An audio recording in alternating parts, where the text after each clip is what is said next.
चिट्ठी न कोई संदेश, कौन संदेश,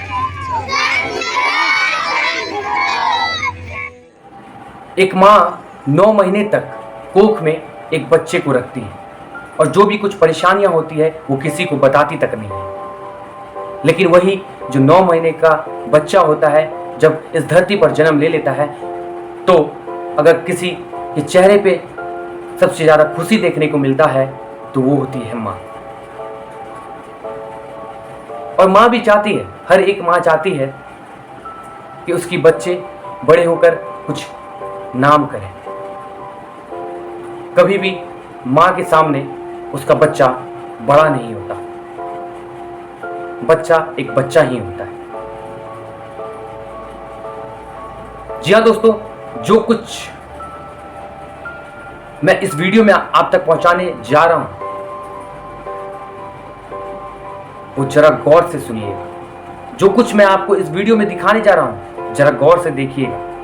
मैं आपको बता दूं कि मैं एक सच्चाई का आवाज उठाने के लिए आया हूं आपके सामने, क्योंकि अगर मैं इस सच्चाई का आवाज ना उठाऊं तो क्या पता हमारे देश में आने वाले वक्त में क्या कुछ देखने को मिलेगा। मैं आपसे एक सवाल करना चाहता हूं, क्या हमारे देश की स्त्री समाज जो है वो सुरक्षित है? और अगर है तो इसका जवाब कमेंट के माध्यम से जरूर दीजिए। उसके पहले अगर आप चैनल पे नए हैं तो जल्दी से अगर चैनल को सब्सक्राइब करके घंटा का बटन दबाना एकदम ना भूलिएगा। पिछले कुछ दिनों पहले हर लोगों के घर में होली का त्यौहार मनाया जा रहा था, रंगों का त्यौहार। और रंगों के त्यौहार में आप सभी को पता है कि हर एक लोग, बच्चे से लेकर बूढ़े तक, एक दूसरे के घर जाते हैं, रंग और गुलाल लगाकर खुशियां बांटते हैं। उसी तरीके से एक बच्ची अपने सारे दोस्तों के साथ, अपने सारे भाइयों के साथ, बहनों के साथ होली का त्यौहार बड़े धूमधाम से मना रही थी। जी हाँ दोस्तों, मैं आपको आज इस वीडियो में एक सच्ची घटना बताने जा रहा हूं जो कि हिंदुस्तान के एक राज्य बिहार में हुआ, बिहार की चानन में हुआ, जो कि झारखंड से सटा हुआ है। मैं आपको बता दूं दोस्तों कि एक बच्ची जिसका नाम मानसी था, मानसी अपने सारे भाइयों बहनों के साथ, दोस्तों के साथ होली का त्यौहार मना रही थी। पर अचानक से उसे भी ये पता नहीं था कि क्या कुछ होने वाला है उसके साथ। कुछ लोग आते हैं और उसे उठाकर कहीं साइड एरिया में चले जाते हैं। और यही नहीं, कहानी और भी कुछ बाकी है। उसे साइड में ले जाकर उसके साथ रेप करते हैं। सिर्फ 8 साल की बच्ची के साथ रेप करते हैं और रेप करने के बाद उसे छोड़ते तक नहीं, उसके आंखों को निकालते हैं और उसके आंखों को निकालने के बाद उसे मौत के हवाले उतार देते हैं। जब उस बच्ची को खोजने के लिए उसके घर वाले, उसके गांव वाले निकलते हैं तो 8 से 9 घंटे तक वो बच्ची नहीं मिल पाती। फिर अचानक से रात्रि के 11 बजे उन्हीं के गांव वाले के कुछ लोगों का नजर एक नाली में पड़ता है। जब वो लोग उस नाली में देखते हैं तो उन्हें लगता है कि वो जो बच्ची है वो गिर गई होगी। और वो जब उस बच्ची के पास पहुंचते हैं तो वो देखते हैं कि वो जो बच्ची है, उनके जो सारे कपड़े हैं वो इधर उधर फेंके हुए थे। उसके शरीर पे एक कपड़ा तक नहीं था और बच्ची को पूरे गंदे तरीके से बालू में लपेट दिया गया था, जिसकी खबर तुरंत वहां की जिला प्रशासन को दी जाती है।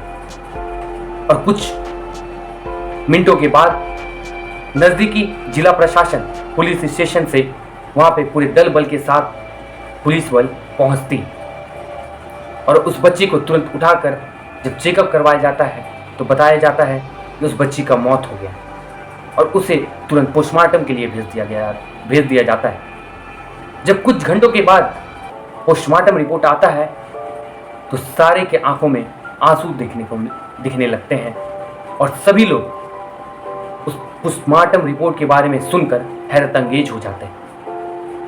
मैं आपको बता दूं कि 8 साल की बच्ची के साथ जो कुछ पोस्टमार्टम रिपोर्ट में बताया गया है कि 8 साल की बच्ची के साथ कुछ लोगों ने मिलकर सबसे पहले रेप किया, उसके बाद उनके आंखों को निकाला, उसके बाद उसे मौत के हवाले उतार दिया गया। क्या उस बच्ची को पता था कि आज उसके लिए इस धरती का अंतिम दिन है? क्या उस बच्ची ने कुछ इस धरती पे गलती किया था? आखिर क्या किया था उस बच्ची ने? क्या गलती थी उस बच्ची का? आखिर किसने उसके साथ ऐसा कुछ किया? दोस्तों, मैं आपको बता दूं, जब उसके बाद ये खबर धीरे धीरे पूरे गांव में फैल जाता है तो गांव वाले पूरे गुस्से हो जाते हैं और गुस्सा होने के बाद सारे लोग रोड पे उतरकर रोड को जाम कर देते हैं और सरकार से एक ही मांग करने लगते हैं कि जल्दी से जल्दी इसके हत्यारों को फांसी का सजा दो। इससे यही पता चलता है, इससे यही सवाल उठती है कि क्या हमारे देश हिंदुस्तान की महिला सुरक्षित है? क्या हमारे देश हिंदुस्तान की स्त्री समाज सुरक्षित है? आखिर कौन है इसका जिम्मेदार? कौन देगा इसका जवाब? यहीं पे अगर किसी बड़े लोगों के घरों में कुछ हुआ रहता तो आप देखते कि बड़े बड़े मीडिया रिपोर्टर जो हैं वहां पर तुरंत पहुंच जाते हैं। बड़े बड़े जो मीडिया रिपोर्टर हैं वहां पे तुरंत पहुंच जाते हैं, लेकिन एक मध्यम वर्ग के लोगों के घर में जब ऐसा कुछ होता है तो उसकी आवाज को उठाने वाला कोई मिलता तक नहीं। यह हमारी नींदों को खोलता है कि अभी जो वर्तमान में हिंदुस्तान में जो देखा जा रहा है वो सिर्फ पैसा का बोलबाला है। अगर आपके पास पैसा है तो आप दुनिया में कुछ भी कर पाएंगे, और अगर आपके पास पैसा नहीं है तो आप दुनिया में कुछ नहीं कर पाएंगे। दोस्तों, मैं आपसे रिक्वेस्ट करना चाहूंगा कि जो भी कुछ होली के दिन मानसी के साथ हुआ ये बहुत ही दर्दनाक हुआ, और आज ये मानसी के साथ हुआ, कल हमारे घर की माँ बहन के साथ भी हो सकता है। और अगर आज हम इसके आवाज को नहीं उठाएंगे और इनके हत्यारों को फांसी का सजा नहीं दिलवाएंगे तो आने वाले वक्त में हमें काफी दिक्कतों का सामना करना पड़ेगा। इसलिए मैं आप सभी से हाथ जोड़कर निवेदन करना चाहता हूं कि आप सभी इस वीडियो को ज्यादा से ज्यादा शेयर कीजिए और अपने सारे सोशल मीडिया साइट पे #JusticeForMansi पोस्ट जरूर कीजिए और इनके हत्यारों को जल्द से जल्द फांसी दिलवाइए। या तो इन्हें सरकार फांसी दे या इन्हें जनता के हवाले कर दे।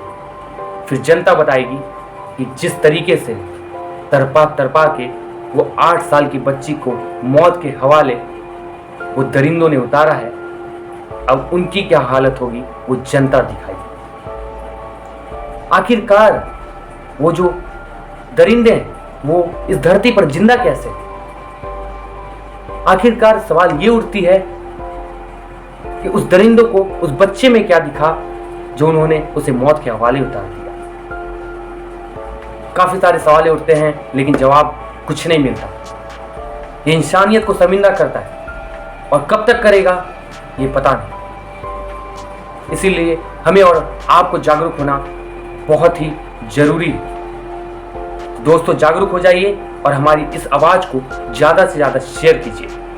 फिर मिलते हैं, तब तक के लिए हर हर महादेव, जय श्री राम।